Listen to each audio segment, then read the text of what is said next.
What's up, everybody? I hope you're all doing well, having the most excellent whatever time of day it is.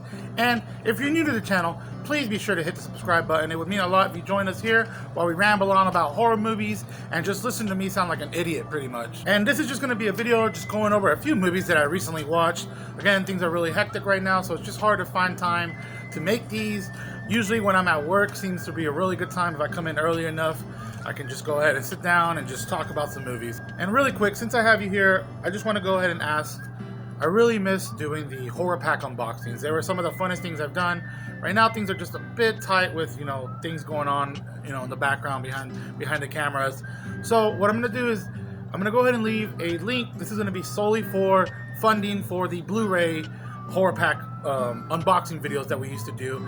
They were so much fun. It was such a good time just to see what we would get. So here's a link for my PayPal. If you want to help donate a few dollars, I think it's like 20 something bucks a month. We can maybe do that once a month. That'd be freaking awesome. If we do that, I will put out the best freaking videos that I can when it comes to the unboxing. Okay, so if you're interested in that, I'll leave the PayPal down there and maybe a few dollars. If not, it's I feel weird asking, but that's gonna be it. Anyways, let's move on to the video. Alright, I got a few notes here. I'm going to go over a few movies. Really quick, movies that I didn't take notes for, but I recently watched was The Lost Boys by Joel Schumacher. Man, that is such a great vampire movie with a kick-ass soundtrack, and just the setting alone in that movie is so worth it. I don't know where it takes place. Santa something. I don't know if that's a real town. It reminds me of Santa Monica, to be honest. I think it's called Santa Clara. I don't remember, but The Lost Boys is such a great movie. You have such great actors too. You got the two Coreys in there. I don't remember the main guy's name, the older brother. I don't know his actor's name. He's good. Keith or Sutherland. I always have issues saying that name. What's his name? Alexander Winter. Something. Did I say that right? The dude from Bill and Ted. It's just a great movie. Another movie I watched that I haven't seen in a very long time was The Skeleton Key. Have y'all seen that? It's a really good southern horror movie about like hoodoo and voodoo and stuff like that. It has Kate Hudson. Came out like 2000, early 2000s. Really solid movie. I think that was on Netflix if I can remember. Anyways, I saw this other movie called Dead End, and that has Ray Wise and Lynn Shay in it, and it's all about a family heading somewhere to, it's a Christmas movie, and they're heading to like either another relative's house or somebody's house, and they take a shortcut, and along the way it just gets very, very trippy and bizarre. And I mean, look, I'll say this about the movie. It was somewhat predictable. Like, I kind of saw where it was going to go, but I had a lot of fun with it. But anyways, let's go over the three movies that I recently watched that I want to go ahead and talk about. Darkman. What the fuck, dude? Have you watched Darkman by Sam Raimi? This was such a great movie. It blew my mind. I remember this movie when I was young, and I just remember like seeing little bits and pieces on TV. Dude with the bandages, the faces melting off and stuff like that. And for me, little kid, I mean, Leprechaun 2 scared the shit out of me. I say that all the time. So this movie, I just remember seeing little bits and pieces, and I was just like, no, donezo. The movie stars Liam Neeson, Frances McDormand, Larry Drake, who is Dr. Giggles, Ted Raimi, brother of Sam Raimi, and College Frails.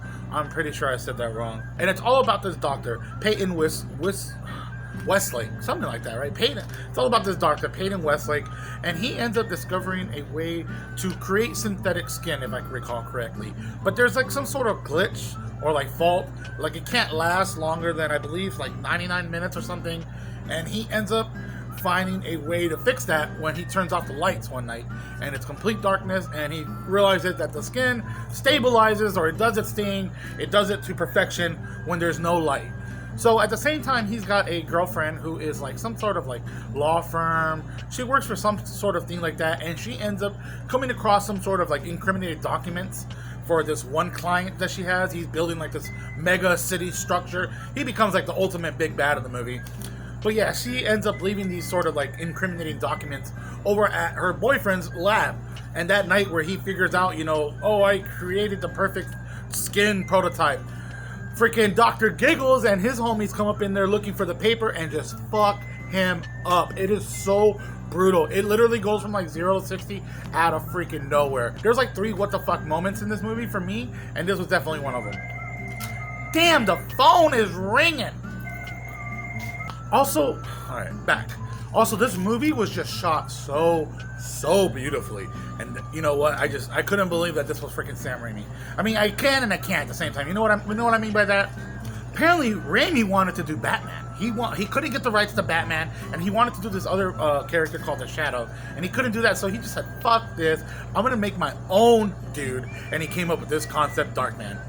It's just, I don't know. It's such a well-paced, very well-shot movie. There's this great action sequence near the end, or like, I don't know, at some point, and he's like running through the rooftops. There's a helicopter chasing him, shooting guns. He's like dangling from a rope on the helicopter. It was great, dude. It was so much fun. I did this during a live tweet, watch along, whatever, on Twitter with this one director, Josh Rubin, who I believe did Werewolves Within. I hope I got that right. Another what the fuck moment in this movie was the scene with the pink elephant. Oh man. Okay, so at this point, like, he becomes disfigured, so he ends up, figuring out that he just wears the skin, like his fake mask of his old face. He starts wearing other people's masks, like masks of them, to like trick them.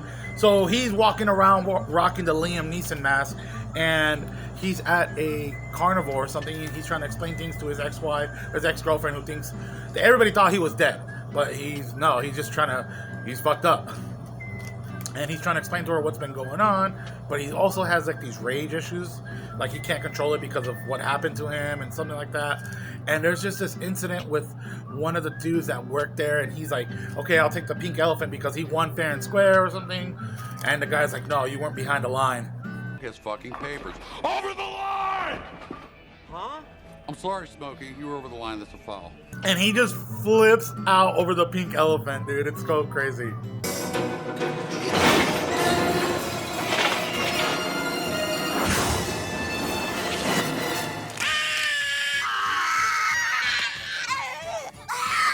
But there's a really cool cameo at the end. For me, was like the third big what the fuck moment.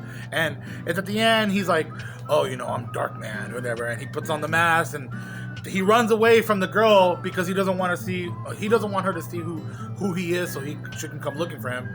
And then she's like chasing after him, and she just looks towards the crowd, and you just see one head turn around, and it's freaking Bruce Campbell, and it's like him put on the mask of Bruce Campbell. Apparently Sam Raimi wanted to cast Bruce Campbell as the main lead, but the producers were just like, "No, we don't feel like he's gonna be able to hold up to that main lead role, whatever, charisma." I don't know. I think he would have done great, but that was really cool to see him. All right, the next movie I want to talk about is this movie that came out in 1984. It's called Trancers. Now, this is directed by Charles Band, and it stars Tim Thomerson, Helen Hunt, Art LaFleur, and Michael Stefani, and it's all about this future cop, I guess if you would say, by the name of Jack Death. And it's like the year, 2247.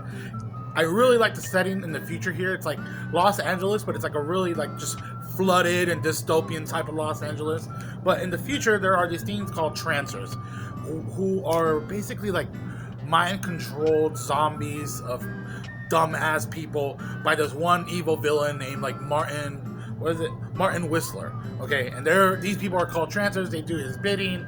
He's like, a mastermind and stuff like that. And people kind of compare this is like a Blade Runner mixed with something else, time cop movie. I don't know. I feel like it's its own thing in my opinion, but it's really cool. It's all about this cop from the future. This villain dude ends up revealing his plans to like the council that he's gonna go back down the line, which is going back in time, and basically kill the relatives or the ancestors of this high council, so the future will be fucked up or something. So we have this badass dude named Jack Death, and he gets sent back in time. And the way that works, it reminds me of Assassin's Creed, where they send back your conscience through your mind and you go into the body of an ancestor. There's a lot of fun that they have with this. Like, for instance, one of his co-workers, if you will, gets sent back down the line, and his closest ancestor to that time in the 80s was like a little kid. So we have like this older dude, but he's like in the body of a little kid. It's pretty funny. But this is a really, really, really cool movie. There's like some sort of like slow motion bullet time effect they do. I thought that was awesome. This is not necessarily a horror movie, you know, if you will, but I watched it and I just wanted to talk about it briefly. I thought it was so cool. This is streaming on TV.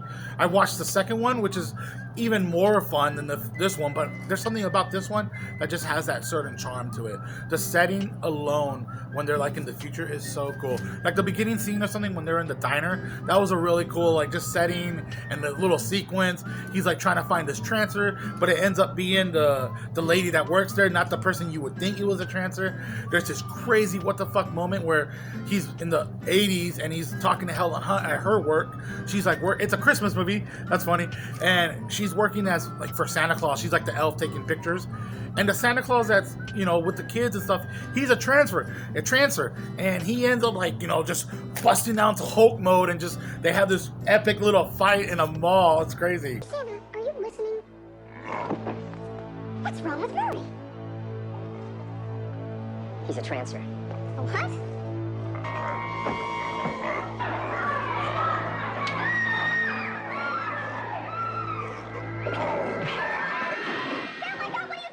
There's this fun little like mosh pit punk scene where they're at like a punk show, and he ends up getting in a fight. He's like this old boomer looking dude at a show. It's so hilarious. But man, dry hairs for squids, right? Alright, and the last movie I want to talk about, I'm going to try to keep this brief, is Invaders from Mars. Came out, well, it's a remake of like 50s movie, I believe, or 60s movie, sorry. Directed by Tobe Hooper, you know, of Texas Chainsaw Massacre, The Funhouse, and it came out in 1986. This stars Karen Black, Hunter Carson, who is the young main kid in the movie. He is the actual son of Karen Black. I thought that was interesting. Who else do we have? Timothy Bottoms, Lorraine Newman. She was the character that but played like the first Coneheads on SNL back in like way back in the day.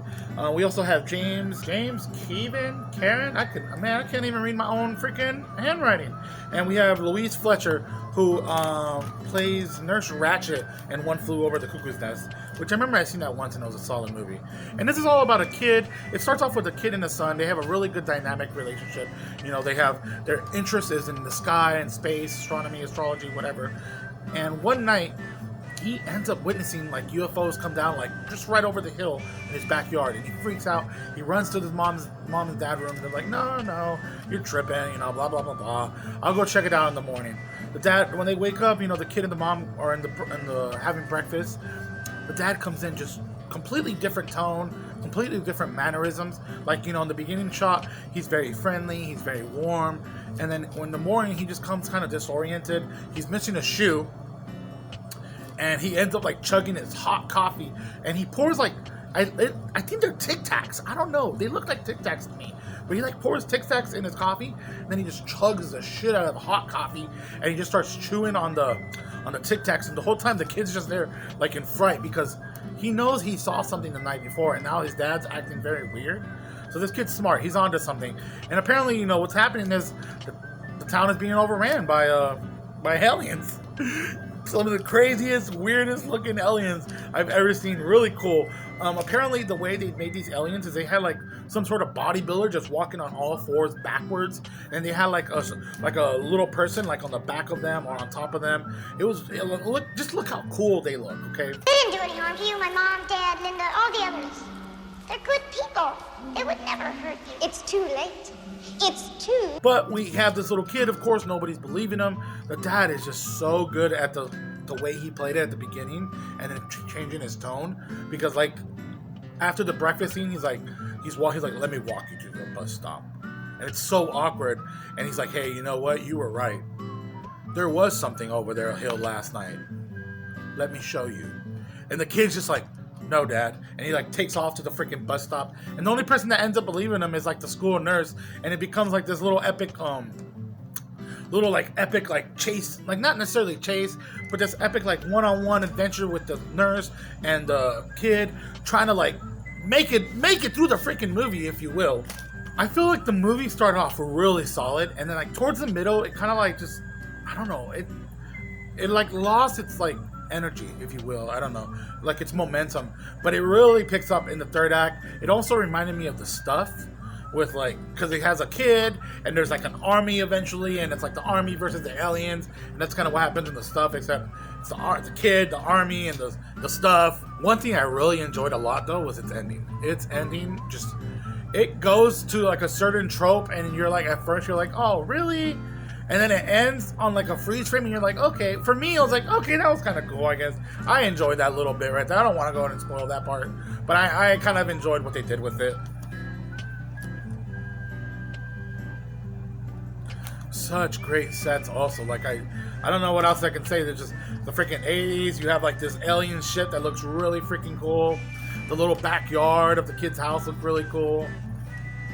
I thought the acting was great. Karen Black killed it as always. Who else was really good? The evil nurse was creepy, dude. Not the evil nurse, the evil teacher, played by what's her name, Louise Fletcher. She was kind of like became like the main antagonist because she was being mind controlled, and I just thought she did such a great like evil role. I mean, she does that nurse Ratchet role really good too. And also the aliens were designed by Stan Winston. He worked on stuff like Pumpkinhead and a bunch of other stuff. Very big legend out there. But overall, these are just a few movies that I've watched recently. I hope you enjoyed this video. Let me know in the comments what you thought. If you saw any of these, I gotta get to work because it's about to be opening time. And yeah, let's get to it. Anyways, I love you all. Thank you for supporting me. I'm gonna go ahead and shut up. Happy Spookies.